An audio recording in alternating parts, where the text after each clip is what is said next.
আসসালামু আলাইকুম। বর্তমান পরিস্থিতির উপরে আলোকিতে বলতেছি, আজকাল ফেসবুক ইউটিউব চ্যানেল খুললেই দেখি প্রবাসীদের সমস্যা। প্রবাসীদের সমস্যা তো শুরুর থেকেই হয়ে আসছে, এখানে বলার কিছুই নেই।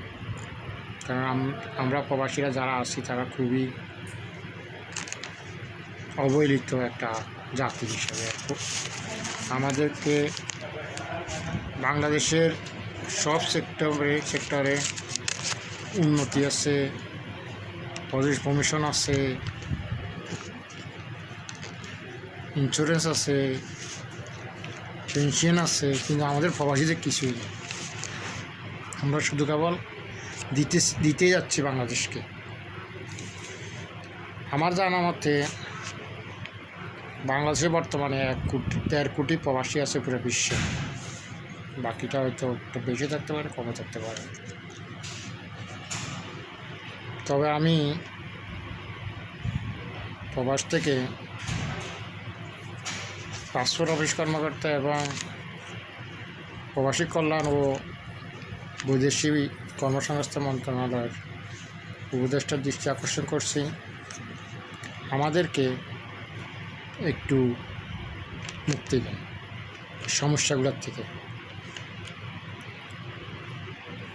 বাংলাদেশ সরকার শুরু থেকে শেষ পর্যন্ত আমাদের সাথে লুকোচুরি খেলে, আমাদের সাথে দোকামি সিটিংবাজি খেলে। কেন বলছি আপনি শুনুন এবং আপনারা শুনুন। একটা নাগরিককে বাংলাদেশ সরকার 18 বছর বয়সে ভোটার আইডি কার্ড দেয়, ভোটার বানায়। ভোটার আইডি কার্ড পাওয়া মানে, ভোটার বানান মানে সে বাংলাদেশের নাগরিক। তাহলে ওই ছেলেটা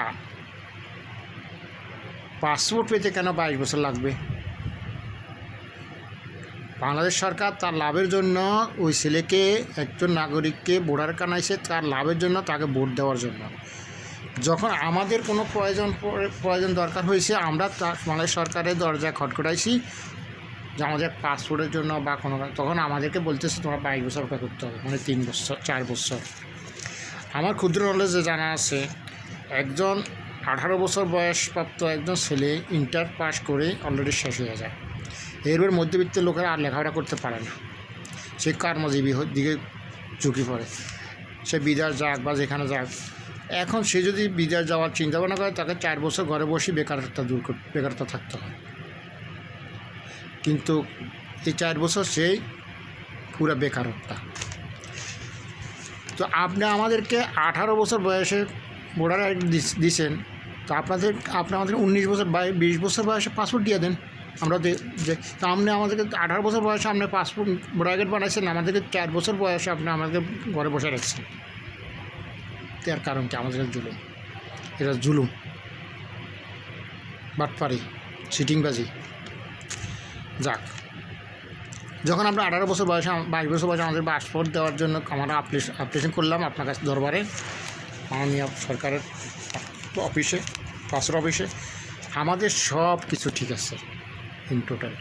আমি কুয়েতের অফিসিয়ালভাবে বুঝি, যদি আমাদের সব কিছু কাগজপত্র জেনুইনভাবে থাকে, ডকুমেন্টস জেনুইন থাকে, আমাদের কোনো কাজ, অফিসিয়াল কাজ সমস্যা হয় না।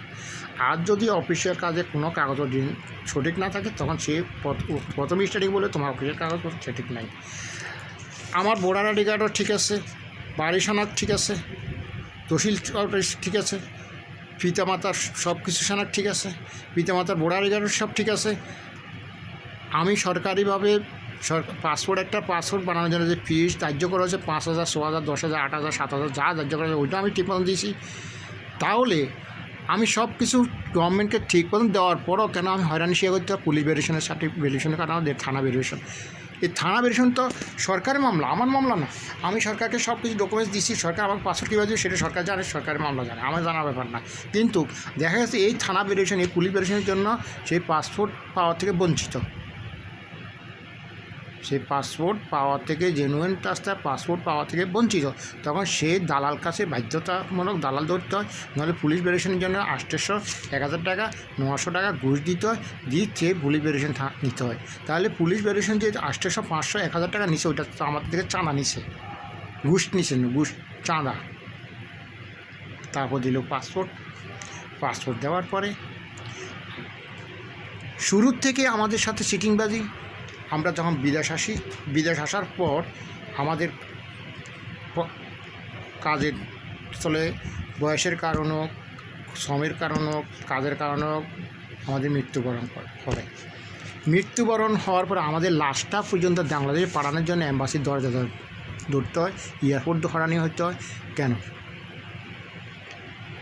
তাইলে আমরা শুরুর থেকেই হয়রানি, শেষ পর্যন্ত হয়রানি, আমাদের হয়রানির কোনো শেষ নাই।